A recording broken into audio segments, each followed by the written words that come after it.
Thanks for joining me for this week's quick business tip. I'm Jennifer, and if you are looking to turn your new clients into raving fans starting on day one, then today is for you.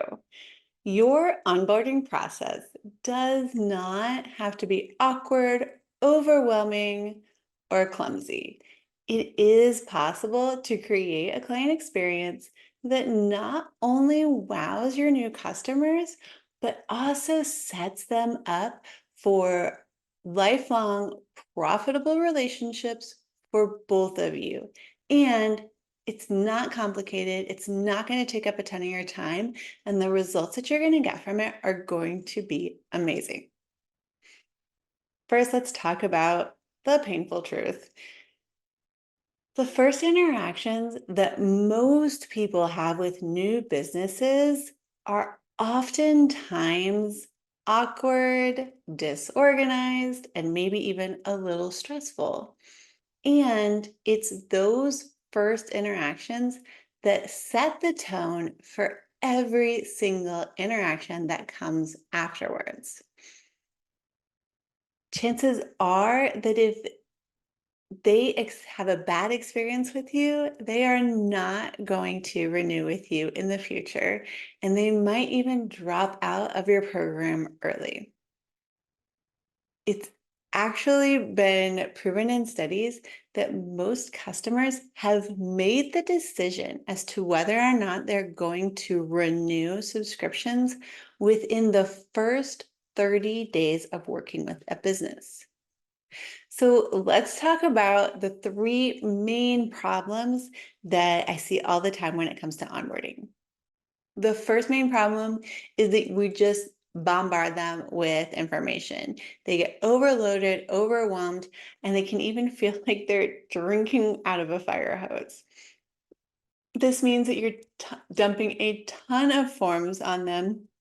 There are contracts to sign, logins to learn, websites to bookmark, and they're just left feeling confused and they almost burnt out from the first day. The second thing that I see a lot of is crickets. They sign up, they pay the contract, and then there's nothing. There's no clear steps, there's no excitement, there's no celebration. They're just left wondering what happens next. This is really a problem for those kind of programs and services that there might be a lag between signing the contract, making the payment, and then something happening. So this can be like a business visibility group where maybe you only meet once a month. It could be almost an entire month before your next meeting. And if there's nothing but crickets during that month, it's going to be a really bad experience for that new customer. The third thing that a lot of businesses do wrong is that they treat every client just like every other client. And when people are treated that way, they oftentimes feel like they're just a number. They're not valued, they're not seen. And what this is going to do is just set you up for someone saying, like, well, if you're just going to treat me like everybody else, why would I stay with you? I'll go find somebody else that, maybe there's a possibility they'll treat me better, maybe they're cheaper, who knows? But if it's just that, meh, then why would I want to stay? And I can tell you from past experiences that it is a very fine line between information overload and crickets.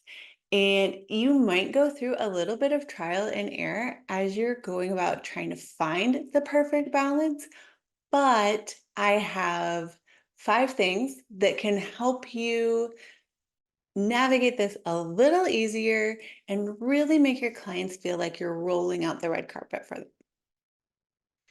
So your goal here is to create a seamless, personalized experience that leaves every client feeling excited, seen, heard, and valued. And here are the 5 tips to help you get there. First, you want to make them feel special. So think about how you can go about doing that. Now, a warm, personalized welcome message immediately after they sign up is a great way to get started. You can thank them for their business, express your excitement in working together, and let them know what's coming up. Um, Email is the go-to that most businesses use for this step. But a phone call, even if you're leaving them a voicemail, or a personalized recorded video is even better. So sit down with your team and think up some creative ways that you can really make your new customers feel valued. Second thing that you can do is give them a clear plan. This is a timeline, a checklist, an outline, an agenda, something that goes along with the onboarding process that eliminates all the confusion and makes sure that everyone's on the same page and they're working towards the same goals, they have the same expectations.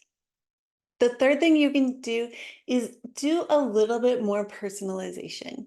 This can be anything from handwritten notes to small gifts that are different for each individual. Obviously, this works better if you're doing like a very high ticket, customized type service where you get to know that, maybe your client is going on a golf trip and, you can send them a cute sleeve of pink golf balls. And because that happens to be their favorite color, write a little handwritten note. That will mean so much for them and will go such a long way into improving their experience and their relationship with you. The fourth thing that I recommend all my clients do are schedule regular check-ins. It's really easy to sell someone a product or service and then just disappear.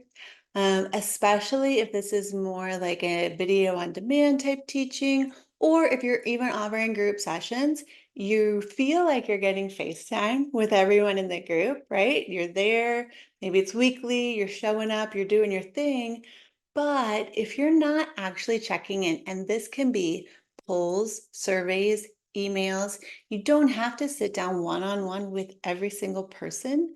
You got to figure out what makes sense for your business and the level of program that you are selling. But regular check-ins that give them an opportunity to give you feedback and answer any questions, address any concerns will make your clients feel so seen, so heard, and very much valued. The last thing is don't forget to celebrate. You need to acknowledge your clients' wins, even the small ones, and that will only reinforce the value that they're receiving from you and your program. And it's going to help deepen that bond that you have started growing with them. Now, a great onboarding experience feels like it should end after the first couple weeks, right? But what you really want a super onboarding experience to do is to simply set the stage for this long-term relationship that you want to continue having with your client.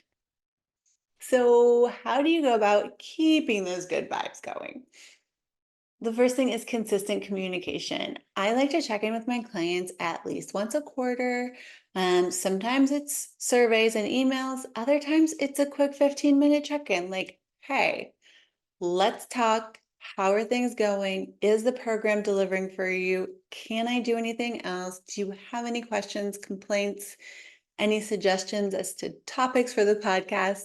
Just anything at all. Checking in with your clients on a quarterly basis is not a heavy lift, and it goes so far above and beyond what most businesses are doing.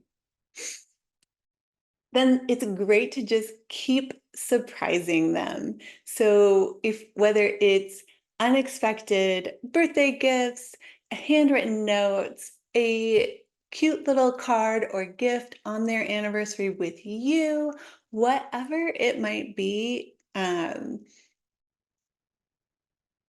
get with your team, sit down, really get creative on this because this can be a fun way to really turn basic clients into raving fans.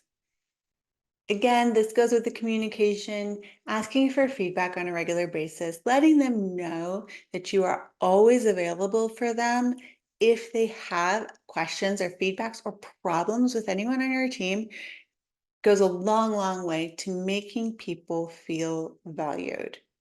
And don't forget to make referrals easy. When your clients see how far above and beyond you go for them and the amazing service that you're giving them, in addition to the incredible results, they will want to tell their friends about you. And you need to make it easy for them, not only to be able to deliver a clear message as to what you can do for their friends and colleagues, but it also doesn't hurt to set up some kind of program that where they can get value from that referral as well. A lot of times the easy way to do it is to just, give them a thank you gift, a commission, a referral fee, whatever you want to call it. But you would be surprised how many people have no interest in that. And they'd rather just spend like a VIP day with you. Maybe it's just like a fun lunch that you schedule once or twice a month to your top referring clients. We all know that clients are the lifeblood of our business. And by investing in their experience with you and your company, you're not just going to make a fabulous first impression with them, you're going to build relationships that turn into lifelong friends, regular renewals, and raving referrals. Make sure you come back next week. I'm Jennifer with Limitless Impact.